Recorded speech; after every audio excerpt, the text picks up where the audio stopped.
What up, everybody? So check this out. I was just live for a while, and I had to kind of cut it short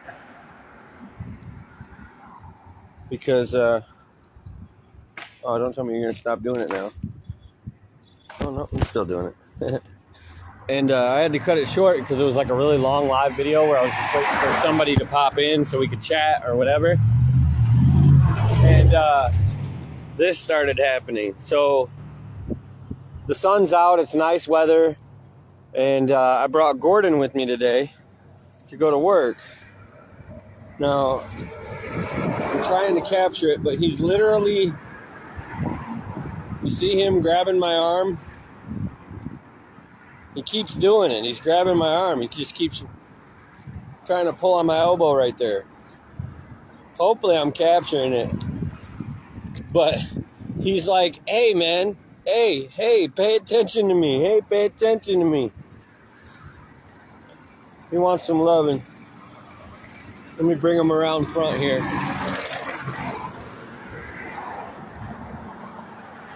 There we go. You want me? That's what he wanted.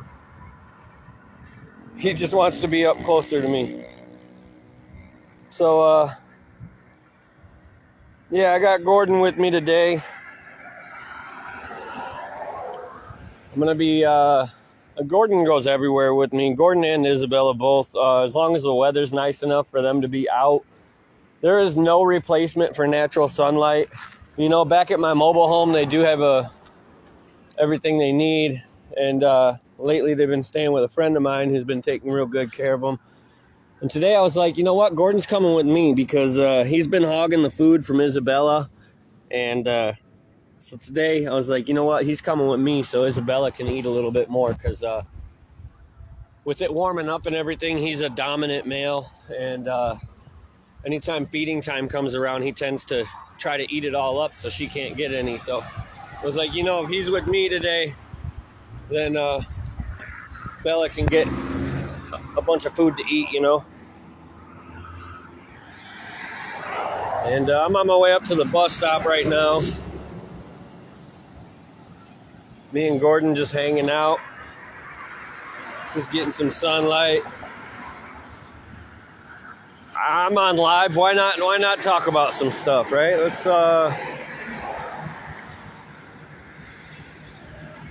nobody's really watching right now, so I guess it's up to me. Some questions I've been asked about Gordon and Isabella throughout social media over the last year. I've answered these questions before, but for anybody wondering, Gordon is actually from a breeder by the name of Tom Crutchfield. He is one of the original American outlaws. Back in the day when planes were just now starting to come out in like the, 80s or so, when commercial flights started becoming more popular, Tom Crutchfield would fly to other countries, Indonesia, Burma, different places, and he would go collect reptiles that weren't in the United States yet. Some had been brought over on boats, but it wasn't very popular. Importation wasn't very popular back then. So there was no real laws against it.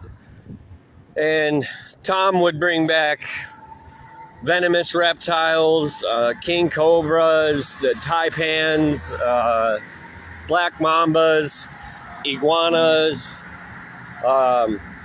Cuban rock iguanas, all different species. He was a herpetoculturist. He is a herpetoculturist, and he's very fond of reptiles, and he embodies what it means to love the world around you.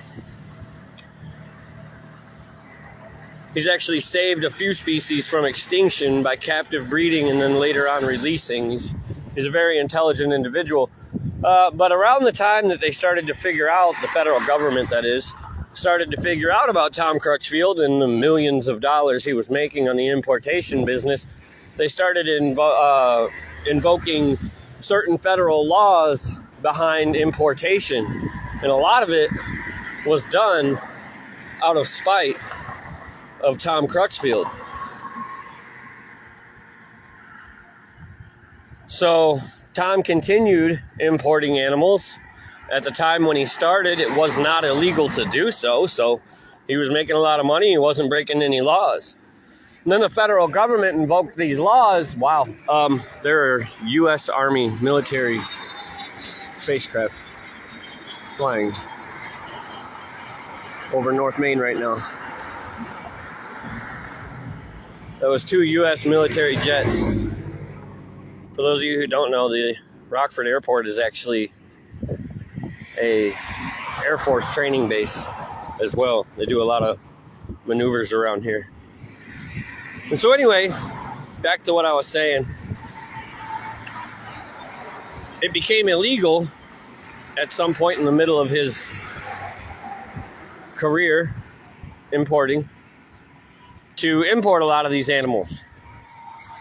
And shortly after, again, like I said, they invoked these laws because they already knew about Tom Crutchfield.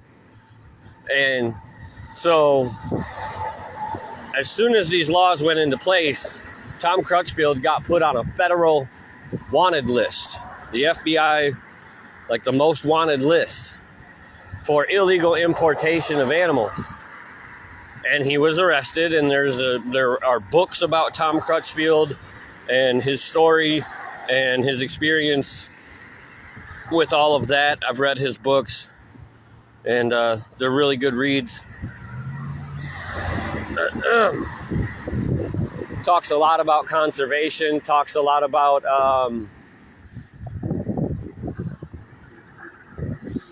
I'm trying to remember the terminology. Sorry, give me a minute.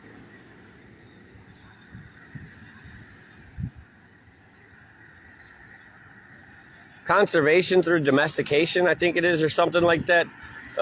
Basically, the concept is like if you take a bunch of animals out of the wild and you perfectly recreate their environment and you breed them and their offspring have a higher success rate in captivity, and then you release a large amount of well-established offspring, the likelihood that most of them will survive is greater than if you just leave that species in the wild. I'm just paraphrasing a whole book here in like the framework of 2 sentences, but yeah, Tom Crutchfield is a very amazing man, and he's got a life experience that's worth gold when it comes to conservation. But Gordon here is one of Tom Crutchfield's offspring. You might not know it when you see a homeless man walking around with a red iguana, but Gordon here was actually $1,500 about 8 years ago, back when I purchased him as a baby. He's 100% het for Colombian albino, which is one of the reasons why he's not completely gigantic. He is an adult, but this is about as big as a Colombian iguana gets. The iguanas in Colombia are a little bit smaller than the ones in other regions of the world. So this is as big as he will get. But I decided to bring him out today. He's got his little backpack. Whenever I'm at work, he goes in the pack just like a small dog in a lady's purse. Same kind of concept, but he's almost never in his backpack. I mean, if the weather's nice, he's out. He's sunning himself. I let him run around in the fields and stuff as long as there's no gopher holes around. He eats a lot of wild blackberries. There's a lot of mulberry blackberry trees that grow around here in Rockford. And he can eat the leaves and the fruits off of those. He also eats dandelion flowers, dandelion leaves, collard greens, spinach. Whenever I go to the local pantries, there's 2 pantries here in town that actually have gardens, and I get raspberries, collard greens, mustard greens, all types of stuff from them as well. Squash, pears. Thank you. Sweet peppers. Sweet peppers is one of his favorite foods. But yeah, he is a little hog. I don't know if you can see. He's got a little pot belly on him. And like I said, I kind of had to separate him and Bella today so that Bella can get some food. I'm going to be bringing him with me to a lot of places now that it's warm enough. Just so Bella can kind of have that time by herself to eat, because she's not doing as well as he is at the moment. Trying to nurse her back up. She's healthy, don't get me wrong. She's very healthy, but her body weight's just not where I would want it to be at the moment, so I'm not taking her out until we can correct that. But occasionally in the summertime, you know, if I'm inside Whiskey's or if I'm inside the bar, obviously I can't have him out. But occasionally in the summertime when I'm outside the bar, you will see I'll have my backpack and I'll go outside the bar and take him out. And people love to see him and hang out with him. He's very friendly. I got him since he was a hatchling. And iguanas actually do this thing called imprinting. For anybody who's ever had a bird or a pet bird in their life, maybe you're aware, they imprint. Meaning that I have had him since the day he hatched out of an egg. I was the very first person to ever see him, other than Tom. And because of that, he's imprinted to me. I mean, I can literally just set him right here and he's not going to run.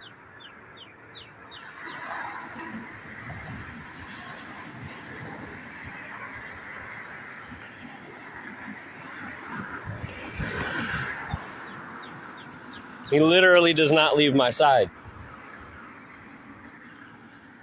One, because I've established a bond with him, but two, because of that imprinting thing I was just telling you about. He's imprinted to me. If I was to set him down and walk across this field, he would come back to me.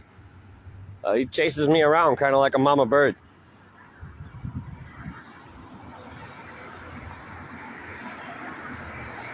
Unless Bella's around. If I have them both out at the same time, then Gordon has a tendency to get distracted. But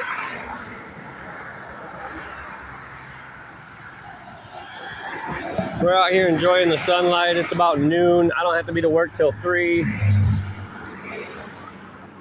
So I'm walking to, I don't know, I'm going to walk most of the way to work, to be honest with you, just for the exercise, for the sunlight. I'm enjoying this weather. And I think I'm going to break this into another video because I have a completely separate topic that I want to talk about. So, yeah. In the beginning of this video, I said I didn't know what I wanted to talk about. That's because there's two things totally unrelated to each other that I want to talk about. So it's probably best if I split this into a separate video. But for anybody wondering about Gordon, that is where he is from. That is why he is small. That's what he eats. And you'll probably be able to see him if you ever pop out to Whiskey's on a Wednesday or a Sunday for karaoke throughout the summertime. If he's with me, I'm really upset because I can't do Rockford City Market this year. I have my personal legal battles going on, which keep me from being able to work first shift, which means I have to work second shift, which means for about the next year or two, it's going to affect the amount of events that I can go to, since I'm only limited to Saturday nights and Sundays. Saturday mornings I have therapy, and that'll likely never change because I love going to therapy. But yeah, I'm just doing the best I can with what I got at the moment. Trying to take life one day at a time. Try not to bite off more than I can chew. But I am still doing these podcasts. There's a few of them I've been invited on now to tell my story. So, little by little, we're just going to keep working at it in every direction that we can. Eventually, I'm hoping that between the podcasts and my book, and then starting my own podcast, I'm hoping that it'll lead to different public speaking events, motivational speeches, advocating for mental health and sobriety.